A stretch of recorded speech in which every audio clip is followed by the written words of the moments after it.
नमस्कार दोस्तों, आज हम आपको एक ऐसी फिल्म की कहानी सुनाने जा रहे हैं जो आपकी सोच से भी ज्यादा अजीब और अनोखी है।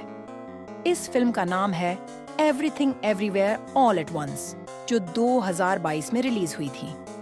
यह फिल्म मल्टीवर्स, फैमिली इमोशंस और एक्शन से भरी हुई है। इसमें बताया गया है कि अगर एक इंसान अलग-अलग ब्रह्मांडों में अलग-अलग जिंदगी जी रहा हो तो क्या होगा।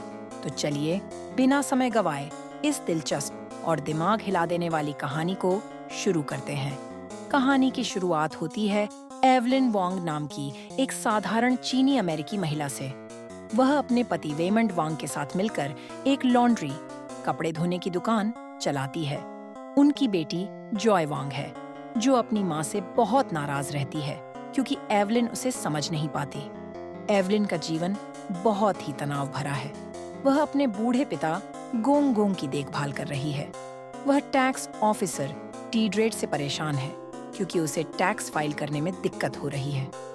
एक दिन जब वह अपने पति और पिता के साथ टैक्स ऑफिस में जाती है, तभी कुछ अजीब होता है।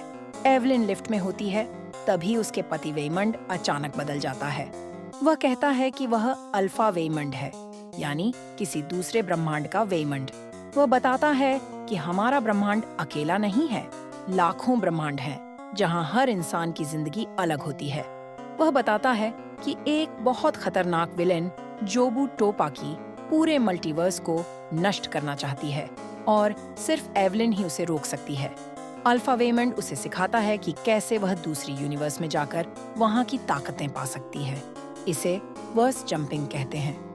एवलिन धीरे धीरे सीखती है कि कैसे वह दूसरी यूनिवर्स में जाकर वहां की स्किल्स ले सकती है, खुद को मजबूत बना सकती है, अपने अंदर छिपी सुपर पावर को इस्तेमाल कर सकती है।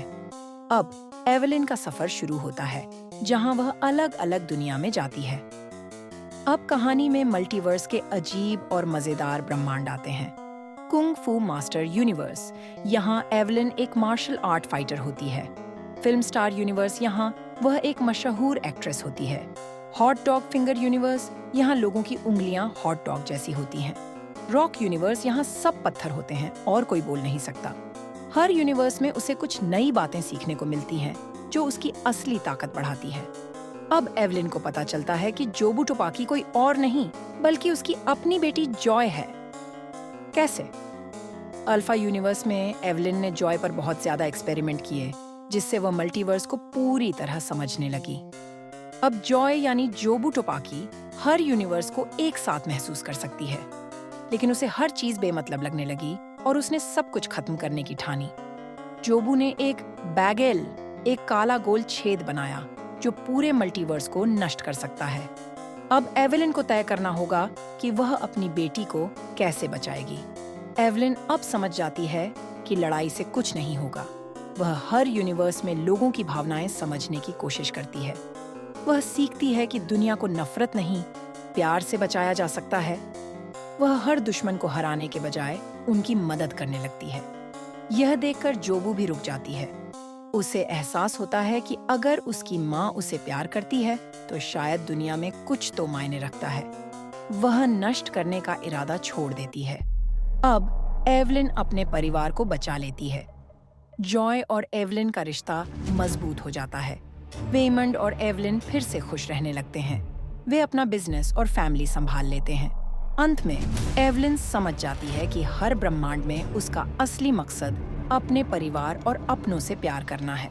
तो दोस्तों, यह थी everything everywhere all at once की पूरी कहानी। यह फिल्म सिर्फ एक साइंस फिक्शन नहीं, बल्कि परिवार, रिश्तों और प्यार की कहानी भी है। इससे हमें यह सीख मिलती है कि हर छोटी चीज की अहमियत होती है और प्यार और दयालुता से हम किसी भी मुश्किल का सामना कर सकते हैं। अगर आपको यह कहानी पसंद आई तो लाइक करें, कमेंट करें और हमारे चैनल को सब्सक्राइब करें। मिलते हैं अगली वीडियो में। धन्यवाद।